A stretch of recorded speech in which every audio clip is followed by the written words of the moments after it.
നിധിയാസ് ഫുഡ്സിലേക്ക് ഏവർക്കും സ്വാഗതം. ഇന്ന് കുട്ടികൾക്കൊക്കെ ഇഷ്ടപ്പെടുന്ന മുട്ട വച്ചിട്ടുള്ള ഒരു റോളാണ് ഉണ്ടാക്കുന്നത്. വീഡിയോയിലോട്ട് പോകുന്നതിന് മുന്നേ എൻ്റെ ചാനൽ സബ്സ്ക്രൈബ് ചെയ്യാത്തവരാണെങ്കിൽ ഒന്ന് സബ്സ്ക്രൈബ് ചെയ്തേക്കണേ.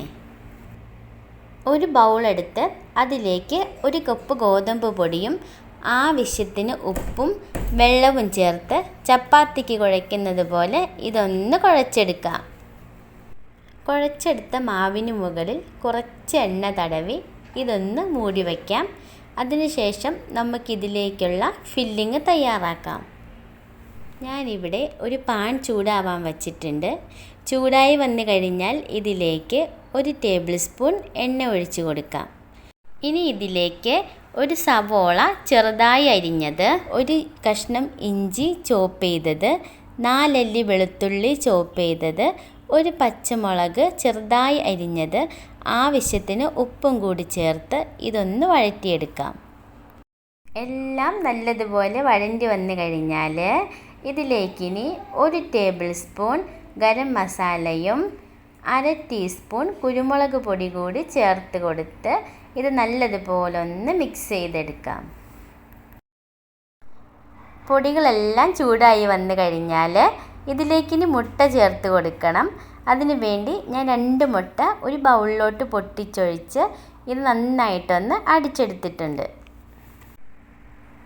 ഇതിനി നമ്മൾ തയ്യാറാക്കി വച്ചിരിക്കുന്ന മസാലയിലോട്ട് ഒഴിച്ചു കൊടുക്കാം. 1 മിനിറ്റ് അങ്ങനെ തന്നെ വച്ചതിന് ശേഷം 1 മിനിറ്റ് കഴിഞ്ഞ് ഇത് നന്നായിട്ട് മിക്സ് ചെയ്ത് യോജിപ്പിച്ചെടുക്കാം. ഇതിനി കണ്ടിന്യൂസ് ഇളക്കി കൊടുത്ത് മസാലയൊന്ന് ഡ്രൈ ആക്കി എടുക്കാം. ഇപ്പം മുട്ടയൊക്കെ വെന്ത് മസാല ഡ്രൈ ആയി വന്നിട്ടുണ്ട്. ഇനി ഫ്ലെയിം ഓഫ് ചെയ്യുക. അതിനുശേഷം ഇതിലേക്ക് 1 ടേബിൾ സ്പൂൺ ടൊമാറ്റോ കെച്ചപ്പ് ചേർത്ത് കൊടുക്കുക. നന്നായിട്ട് മിക്സ് ചെയ്തെടുക്കുക. അങ്ങനെ ഫില്ലിങ് ഇവിടെ റെഡി ആയിട്ടുണ്ട്. ഇനി നമുക്ക് റോൾ ഉണ്ടാക്കാം. ഇനി നമ്മൾ ആദ്യമേ കുഴച്ച് വച്ച ഗോതമ്പ് മാവ് ചെറിയ ചെറിയ ഉരുളകളാക്കി മാറ്റാം. അതിനുശേഷം റൗണ്ട് ഷേപ്പിൽ പരത്തിയെടുത്ത് നമ്മൾ ഉണ്ടാക്കി വച്ചിരിക്കുന്ന മസാല ഫില്ല് ചെയ്ത് ഇതേപോലെ ഒന്ന് റോളാക്കിയെടുക്കാം.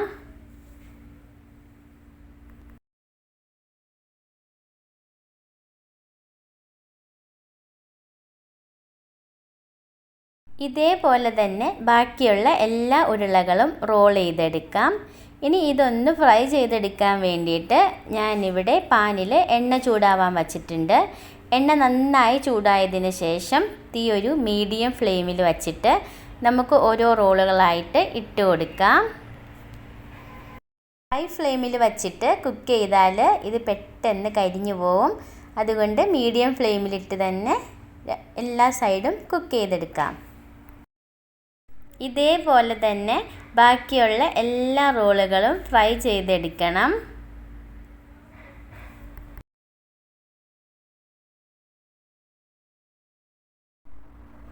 അങ്ങനെ വളരെ ടേസ്റ്റി ആയിട്ടുള്ള കുട്ടികൾക്കൊക്കെ ഒരുപാട് ഇഷ്ടപ്പെടുന്ന എഗ് റോൾ ഇവിടെ റെഡി ആയിട്ടുണ്ട്. ഈ റെസിപ്പി ഇഷ്ടപ്പെട്ടാൽ എല്ലാവരും ട്രൈ ചെയ്ത് നോക്കണം. ലൈക്ക് ചെയ്യണം, ഫ്രണ്ട്സിനൊക്കെ ഷെയർ ചെയ്ത് കൊടുക്കണം. നിങ്ങളുടെ അഭിപ്രായങ്ങൾ കമൻറ്റ് ബോക്സിലൂടെ അറിയിക്കാവുന്നതുമാണ്. Thanks for watching.